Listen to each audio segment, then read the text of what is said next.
Hey everybody, it's time to talk about what's going on all across the Dallas-Fort Worth market, real estate market, including the Collin County. Before I get into the numbers, I always like to give context. So homes are sitting on the market a long time, over 63 days. Homes are selling for an average of about 92%, at least around the McKinney area. That's becoming pretty much the norm. And one of the reasons is we have new construction where builders have inventory which they're trying to get rid of. So they're giving subsidized interest rates, closing costs, huge price reductions. So sellers, the builders are your biggest enemy when it comes to what you're getting on your home. I'm not saying that builders are your enemy, but when it comes to sales right now, they are they definitely are when it comes to you getting the price you want, especially if you're in a new build neighborhood or near new build neighborhoods. They're keeping you from getting what you want for your home just because that's the market right now. Now, the Fed did cut rates a couple weeks ago. And as I mentioned, sometimes mortgage rates go up, and they did. Inflation's still a concern. I think it came in at 0.4% instead of 0.3%. And buyers, if you're looking at buying new construction, you don't want to wait because I predict that once the builders run out of their current inventory, you're going to see price increases and a lot less incentives than you're seeing currently. I've seen them on the decline already. Sellers, that'll be good news for you because there will be a little less competition in terms of price and concessions that you're going to have to give most likely. We'll keep an eye on it, but the big boogeyman out there is the 10-year T-bill and inflation. With it being at 0.4%, hopefully we see that drop for all of us, for our cost of goods, cost to build homes, cost of living in general. Now let's dive into the numbers.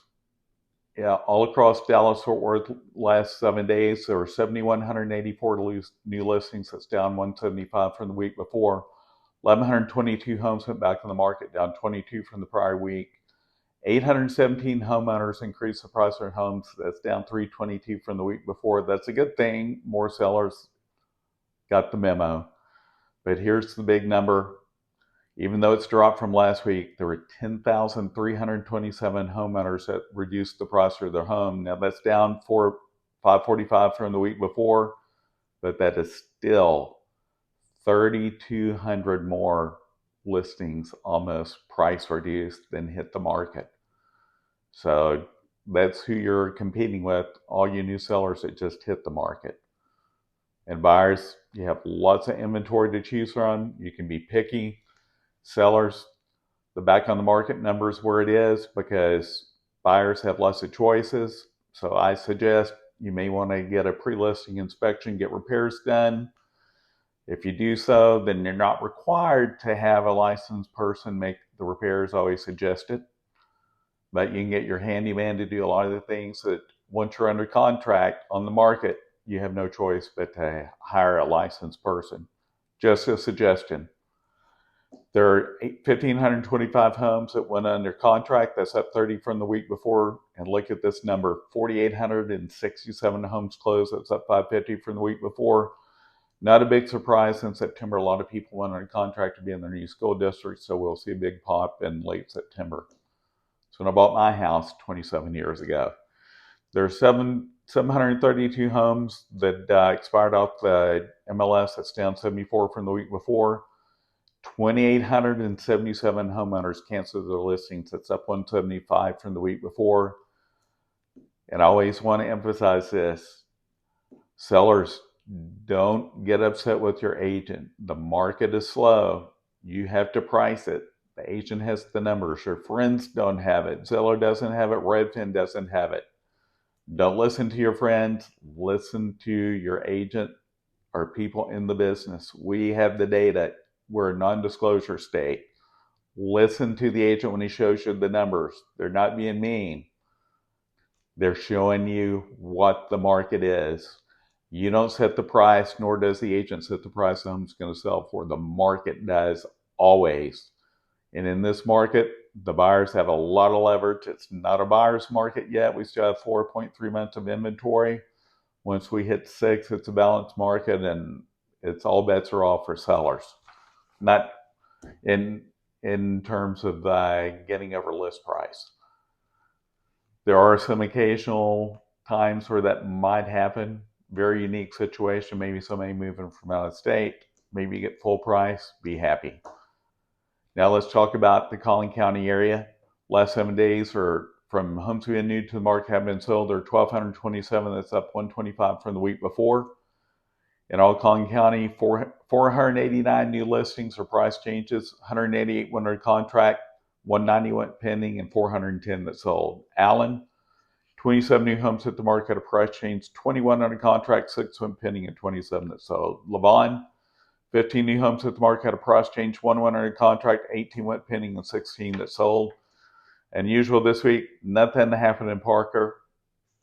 Nothing new to the market, no price change, nothing under contract, nothing pending, nothing sold. Fairview, 3 new homes were new to the market at a price change, 3 went under contract, nothing went pending, and 2 that sold. Now it's time to talk about the 3 largest cities in the Collin/Denton County area. Number 1 again this week, McKinney, with 276 homes from being new to the market have been sold. Number 2 is Plano at 156. Frisco, number 3 at 141.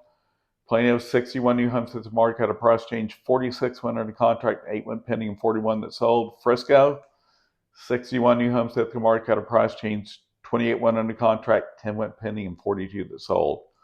McKinney, 109 homes at the market at a price change, 35 went under contract, 44 went pending, and 88 that sold.